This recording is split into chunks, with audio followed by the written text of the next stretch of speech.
Okay, just going to do a basic chain here, just to start off any of your projects and your blankets. This bit is I always get wrong because I'm quite a learner as well.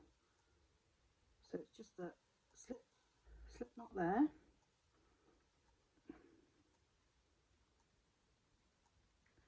Always do it I personally do it 3 fingers thick so that you've got a nice loose chain to start with. And then just start pulling through, and every time I'm putting my fingers through to get that width, to make sure it's nice and loose enough for that first chain.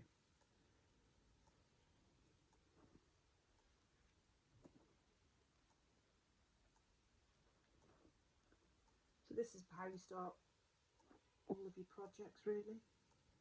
Just getting that nice loose chain so you don't get the curling of the blankets. And it's too tight, so you can see it's nice and loose.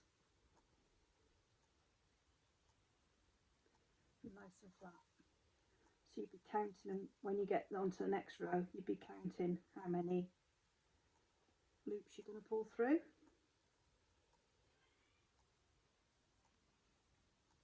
Every time.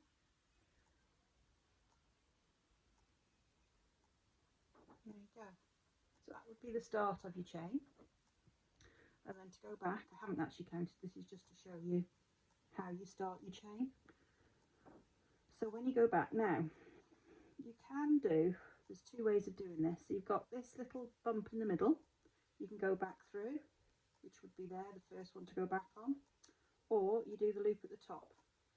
Now, I haven't actually tried this loop in the middle here to go through, but as it's a little training video, I might as well train myself to do it. So let's try that, because it gives you a better edge. There you go. I didn't think I'd be able to find where the loop in the middle was actually. Maybe I can't now.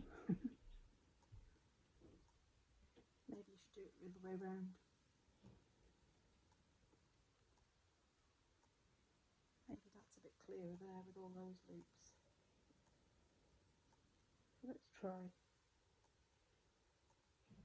So there's my first one. And that's the thing, we all make mistakes. So we've all got to keep trying. It's about practice, isn't it? See, I don't see where the loop is, so let's go back to, I'll have to practice on that one.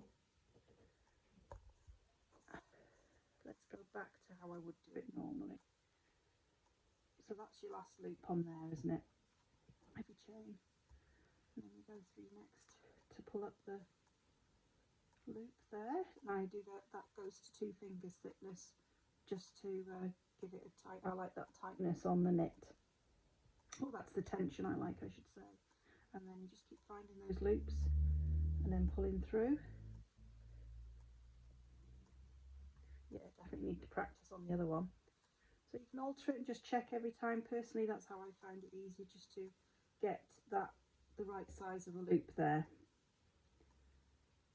Put my fingers through it every time and just double check I've got the right size. If I make it too big, for instance, I can just pull it back through just to tighten it back up again. There we go.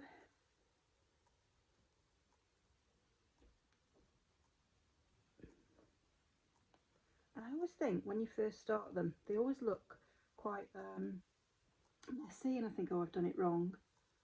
But actually, if you just keep persevering with it, see, that looks a bit messy to me, but if you keep persevering with it, it actually gets tidier as you go. It starts to, I suppose, reveal itself and be a lot better. And that's my last one there. And as you go, you can see more what you're doing there. So you've got that's a lovely starting row, and you've got your first row of hoops there. So that's what I'm going to do for today, just to show you that. I'll come up with the next one, and I'm going to practice that middle hump that everybody keeps showing how to do.